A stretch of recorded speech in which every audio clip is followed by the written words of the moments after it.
Kawan-kawan, kita bersua kembali dalam rancangan Majalah Moral pada episod kali ini dengan isu yang membimbangkan semua pihak iaitu dadah. Seperti biasa dengan saya Isabel akan menemani anda hingga ke penghujung rancangan. Dan saya Natasha Wu. Saya pasti ada kawan-kawan sedang tertunggu-tunggu untuk rancangan ini. Untuk pengetahuan kawan-kawan, kami berdua sekarang ini sedang berada di Ibu Pejabat Polis Diraja Malaysia Bukit Aman. Betul tu. Seronok rasanya berada di sini tau. Selain berjalan, kita juga sedikit sebanyak akan mendapat ilmu. Sebenarnya cita-cita saya ingin menjadi seorang anggota polis tau. Saya akan pastikan semua kegiatan yang menyalahi undang-undang dapat berkurangan dan pupus sama sekali. Hebat tak? Saya lagi hebat. Saya hendak menjadi seorang hakim. Pada masa itu, saya akan menjatuhkan hukuman berat kepada penjenayah-penjenayah. Wah. Semakin berkaliber lah Natasha. Saya tengok sejak awak mengacara rancangan ni, banyak sangat perubahan dalam sikap diri awak. Bukan awak je, saya pun sama, banyak perubahan. Mungkin kita mendapat nilai-nilai murni daripada rancangan yang kita mengacara ni. Natasha, lepas ni kita akan melakukan aktiviti fizikal yang mencabar. Betul tu, kawan-kawan kena tahu apakah aktiviti itu. Jangan ke mana-mana, teruskan bersama kami. Sebab kami kena tukar pakaian dulu untuk lagi sesuai untuk aktiviti yang kita akan lakukan lepas ni. Okey, jom. Kawan-kawan, minta maaf kerana kita tak dapat membuat aktiviti yang mencabar kerana sekarang musim hujan, maklumlah. Nanti takut membahayakan diri kita pula. Jadi kami bercadang untuk bersantai di Taman Burung Kuala Lumpur. Dalam episod kali ini, kita akan mengulas tentang isu yang membimbangkan semua pihak. Apakah isu itu, Isabel? Baiklah, kawan-kawan, pada minggu ini kita akan mengetengahkan isu dadah. Dadah merupakan musuh nombor satu negara. Peratus besar remaja yang terlibat dalam penggunaan dadah berpunca daripada pergaulan yang kurang sihat. Selalunya kegiatan ini bermula dengan menghisap rokok. Lama-kelamaan terjebak pula ke penyalahgunaan dadah. Bukan itu saja, tabiat menghisap dadah dapat memberi kesan yang negatif dan terutama sekali dapat menyebabkan kematian. Baiklah, untuk laporan seterusnya kita lihat dulu rakaman ini yang berkaitan dengan dadah. Kawan-kawan, sekarang kita dalam segmen isu dan akan membincangkan bahayanya dadah di kalangan remaja. Dan bersama kami ialah Datuk Khalid bin Abu Bakar, Ketua Penolong Pengarah Risikan Operasi Jabatan Narkotik Bukit Aman. Apa khabar, Datuk? Baik. Di sini saya nak tanya beberapa soalan. Adakah penglibatan remaja dalam penagihan dadah membimbangkan? Ya, penglibatan remaja dalam dadah di negara kita ini memang boleh dikatakan pada tahap yang membimbangkan. Untuk kalau kita tengok daripada statistik remaja yang terlibat dalam dadah, pada tahun 2001 saja seramai 1,245 orang telah dikesan terlibat. Manakala untuk tahun 2002 seramai 1,322 orang. Pada 2003, 1,327 orang dan sehingga bulan September tahun 2004 ni seramai 917 orang dikesan terlibat. Jadi kita boleh tengok peningkatan jumlah dia yang meningkat saban tahun. Nasihat saya, ibu bapa perlu mengambil tahu siapa anak-anak kita berkawan, ke mana anak-anak kita pergi. Khasnya remaja ni dia sentiasa ingin bebas bergerak,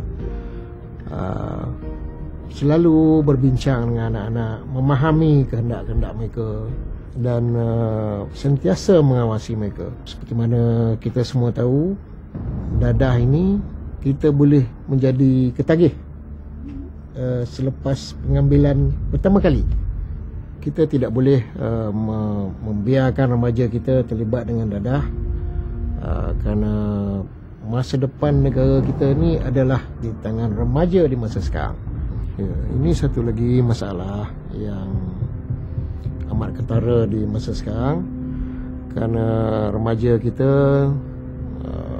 gemar pergi ke disko-disko, pusat-pusat hiburan, dan di sana mereka disogokkan dengan dadah berbentuk pil, berbentuk minuman yang kononnya boleh menyeronokkan lagi kita semasa berhibur.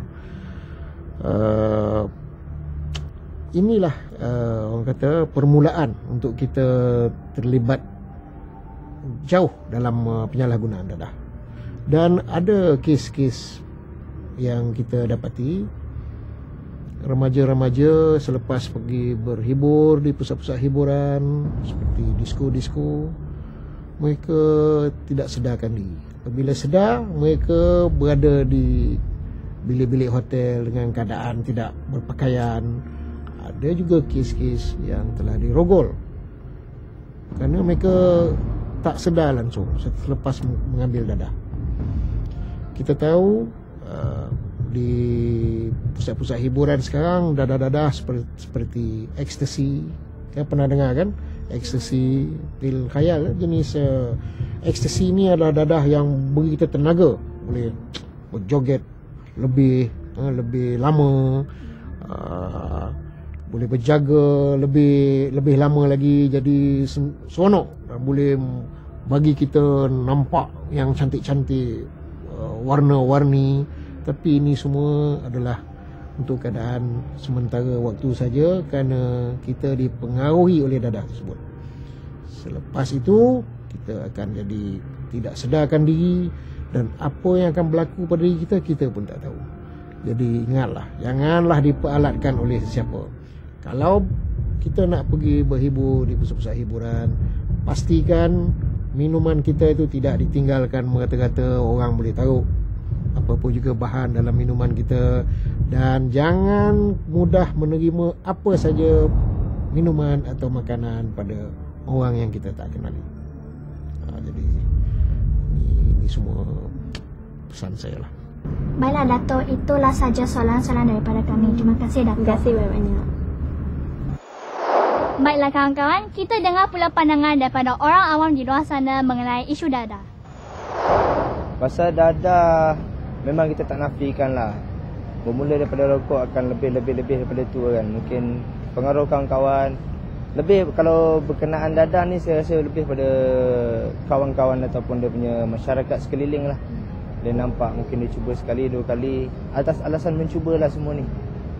Dan dia punya kekuatan diri tu sebenarnya tak ada lah.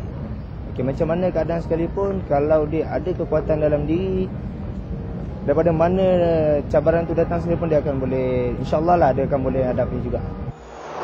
So pasti kawan-kawan suka membaca buku-buku kan? Ianya merupakan satu tabiat yang bagus. Kerana di samping itu, secara tidak langsung kita akan mendapat sedikit sebanyak pengajaran dan tauladan.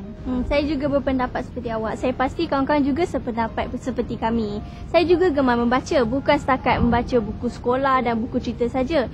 Malah saya tidak pernah ketinggalan untuk membaca surat khabar. Bagi saya, membaca surat khabar adalah satu kemestian, kerana kita akan dapat tahu apa yang terjadi setiap hari, bukan sahaja di dalam negara, malah juga berita di seluruh dunia. Kadang-kadang saya juga suka untuk memberitahu kawan-kawan supaya mempelbagaikan bahasa dan bahan bacaan, terutama sekali bahasa Inggeris, kerana bahasa Inggeris merupakan bahasa penyampai utama dunia. Ada baiknya juga kawan-kawan apabila mewujudkan satu kumpulan membaca. Di samping bertukar-tukar pandangan, kawan-kawan juga akan berasa seronok akan hobi itu.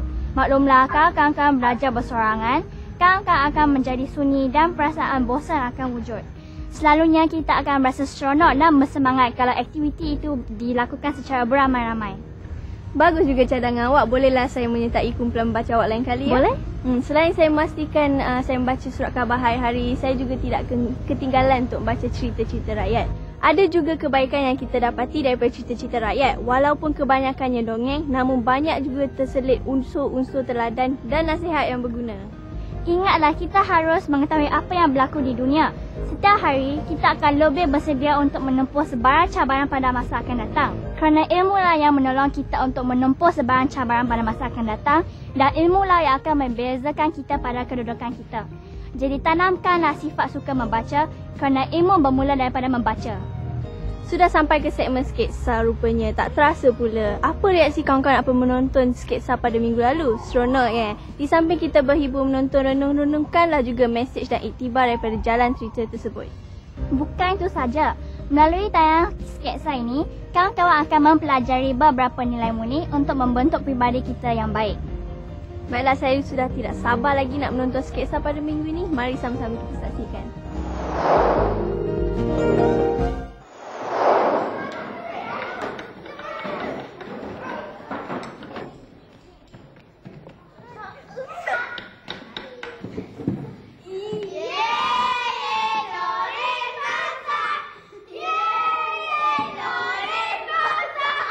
Kenapa awak buat saya macam ni, Ramesh?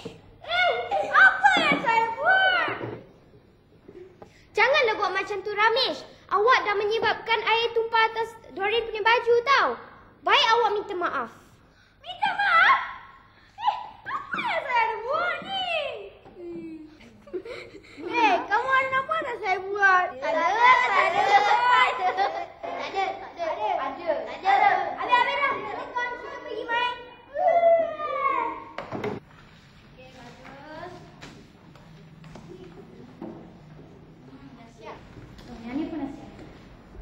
Weh, aku tak buat kerja rumah aku lah. Kenapa kau tak buat? Habis langkah. Macam mana ni? Aku main komputer game lah.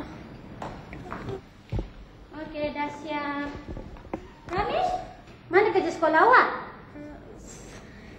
Saya tertinggal di rumah saya, cikgu. Salim, betul ke Ramesh tertinggal bukunya? Ya. Jangan tanya dia, cikgu. Saya betul-betul dah tinggal dekat rumah. Okey, bawa kemari beg kamu biar cikgu periksa. Ramesh?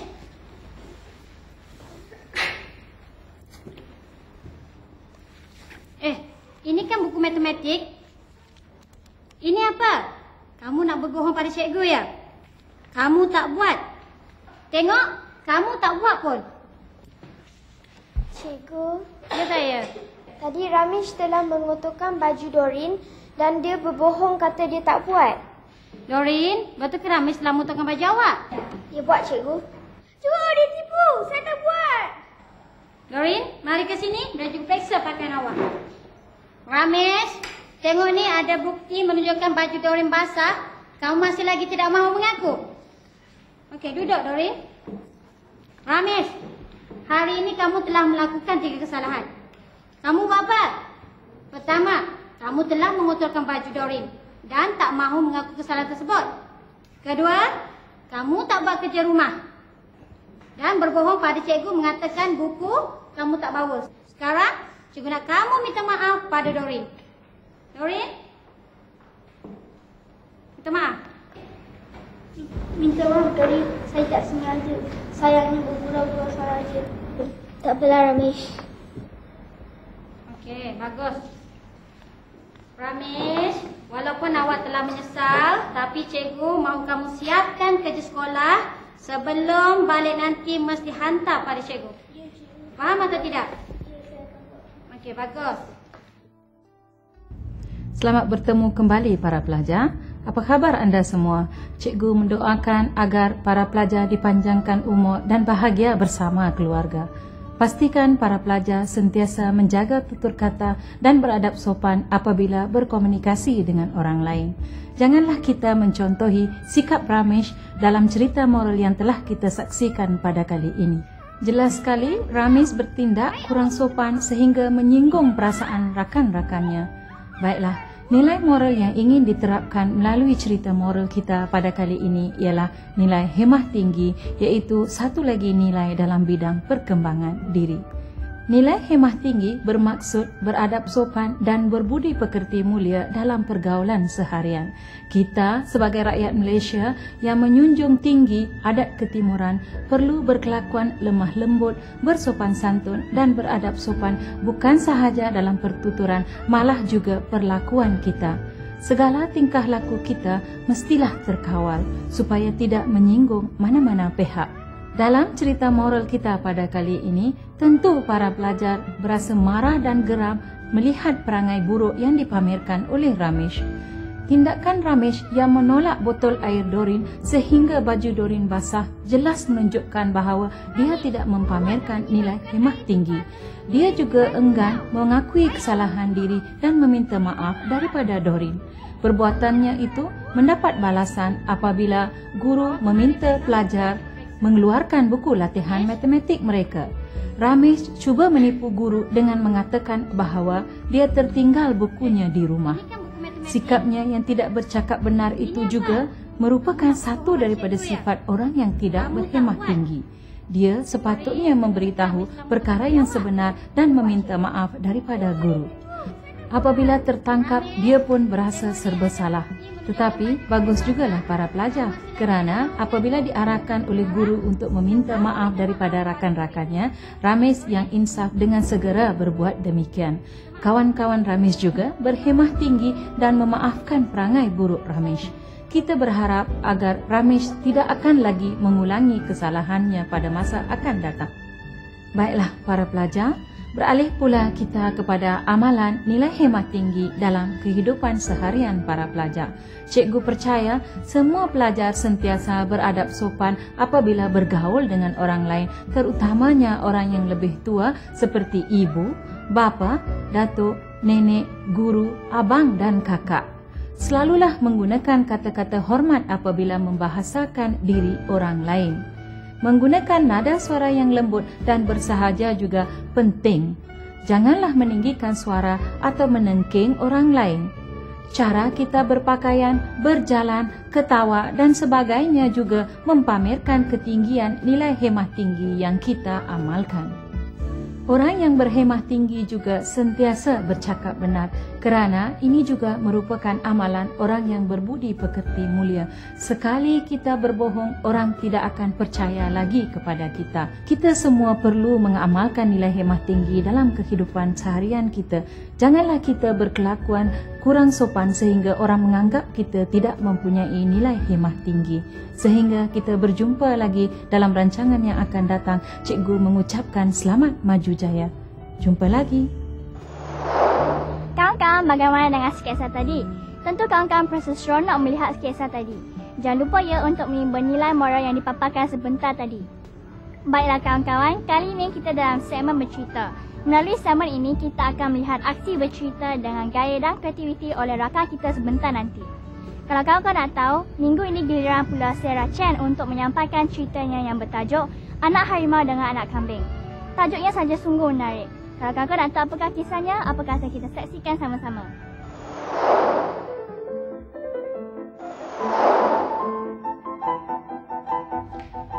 Kawan-kawan, Sarah muncul sekali lagi untuk sesi bercerita untuk cerita rakyat yang bertajuk Anak Harimau dengan Anak Kambing. Ceritanya begini. Pada suatu hari, seekor anak harimau dan seekor anak kambing terserempak di lereng bukit. Mereka bertemu buat kali pertama, maka tidak memahami latar belakang masing-masing. Setelah bermain-main sehari suntuk, barulah mereka pulang ke rumah masing-masing. Anak harimau itu pulang dengan gembiranya dan berkata, "Ibu, hari ini saya sungguh gembira. Saya bermain dengan anak kambing sehari suntuk. Esok saya nak pergi lagi ya." Ibunya marah sekali dan berkata, "Engkau bodoh. Makanan yang enak pun kamu tidak tahu hargai. Sepatutnya kamu menggigitnya, minum darahnya dan makan dagingnya." Itulah amalan harimau dari generasi ke generasi. Esok kamu mesti memperdayakannya dan bawanya pulang. Sementara itu, anak kambing pulang ke rumahnya dan memberitahu ibunya juga. "Ibu, saya sungguh gembira hari ini. Saya bermain dengan anak harimau." gembira. Ibunya terkejut dan berkata, "Hei, tak boleh begitu. Kamu tahu, harimau itu musuh utama kita. Mereka karnivor dan akan makan kita. Esok, jika dia ajak kamu sekali lagi, kamu jangan pergi. Dia akan makan kamu."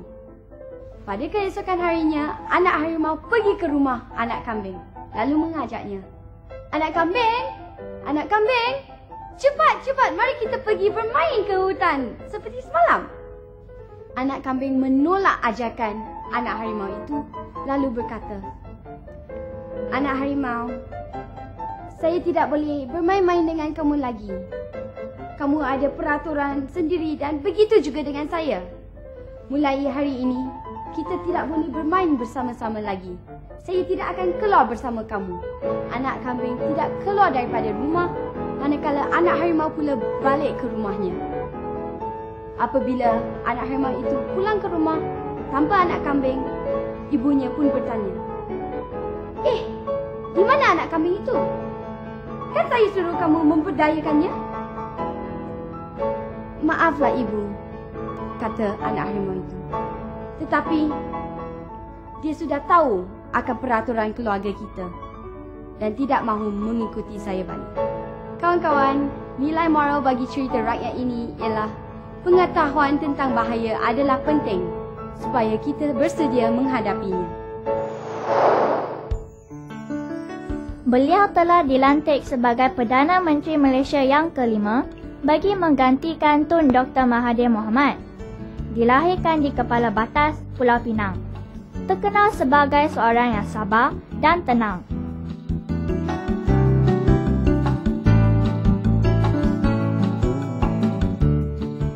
Beliau ialah Dato' Seri Abdullah Haji Ahmad Badawi. Kasih sayang adalah merupakan nilai yang perlu di dalam kehidupan manusia antara seorang dengan seorang yang lain. Apakah itu kasih sayang? Kasih sayang adalah merupakan satu perasaan dalaman yang suka, yang gembira, yang selesa, yang cinta kepada sesuatu objek ataupun seseorang. Sebab itulah kalau kita kata kasih seorang ibu, kasih seorang anak, kasih seorang pemimpin, dia wujud di dalam satu keadaan yang saling memerlukan. Kita tengok bagaimana pemimpin-pemimpin walaupun berlainan agama, berlainan keturunan di negara kita, seperti Tuanku Abdul Rahman, Tun Tan Sri Sin, Tan Sri Manika Basagam, Datuk Sri Ling Leong Sik, Datuk Sri Sami Velu, Datuk Sri Abdullah Ahmad Badawi. Mereka mempunyai rasa kasih sayang di antara satu sama lain kerana untuk nak menjaga negara ini. Sama juga dengan kita, para pelajar. Kita perlu ada rasa kasih dan sayang di antara kita. Baik, kasih ini bagaimana? Kasih ini timbul apabila kita wujud kefahaman. Kita wujud ketahuan kita. Kita tahu tentang apa? Kita tahu bahawa perlunya kita bergantung kepada orang yang lain. Orang lain juga tahu bahawa kita ni perlu kepada mereka. Kerana itulah kita perlu mewujudkan suasana yang aman dan harmoni. Baik, jujur, ikhlas. Dan ini semua hanya akan wujud apabila kita ada rasa kasih sayang. Baik, bagaimana untuk kita nak membawa rasa kasih sayang ini di dalam kehidupan kita seharian? Adik-adik pelajar, kasih ini ada daripada dalam. Kasih tidak ada tidak ada di luar. Kasih ada dalam diri. Jadi kalau kita nak berasa kasih sayang, kita kena mencipta kasih tersebut. Jangan kita mencari kasih sayang, kita yang sendiri mesti ada dalam diri. Setelah ada kasih sayang dalam diri, kita membawa kasih sayang itu kepada keadaan-keadaan yang lain. Kita bawa kasih sayang itu kepada situasi yang lain. Kita bawa kasih sayang itu kepada sekolah dan sebagainya. Kasih sayang ini sangat penting di dalam kehidupan kita seharian. Kerana apa? Sekiranya tidak ada kasih sayang, maka akan wujud keadaan yang jauh, keadaan yang renggang, keadaan yang tidak selesa.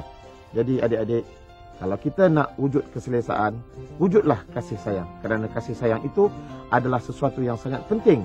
Lebih-lebih lagi di dalam masyarakat pelbagai kaum seperti negara kita, antara kaum Melayu, Cina, India dan juga kaum-kaum yang terbesar yang lain. Penuhilah masa terluang kawan-kawan dengan aktiviti-aktiviti berfaedah. Jauhilah kegiatan yang tidak memoral dan tanamkanlah nilai-nilai murni dalam diri kita supaya dipandang tinggi oleh masyarakat. Kepada kawan-kawan yang telah terjebak dalam najis dadah tu, berubahlah sebelum terlambat.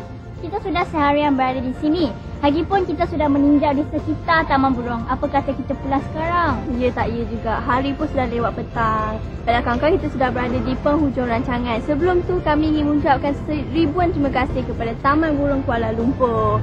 Sehingga kita berjumpa lagi pada minggu hadapan dengan paparan yang lebih menarik. Jangan lupa temu janji kawan-kawan. Hingga berjumpa lagi.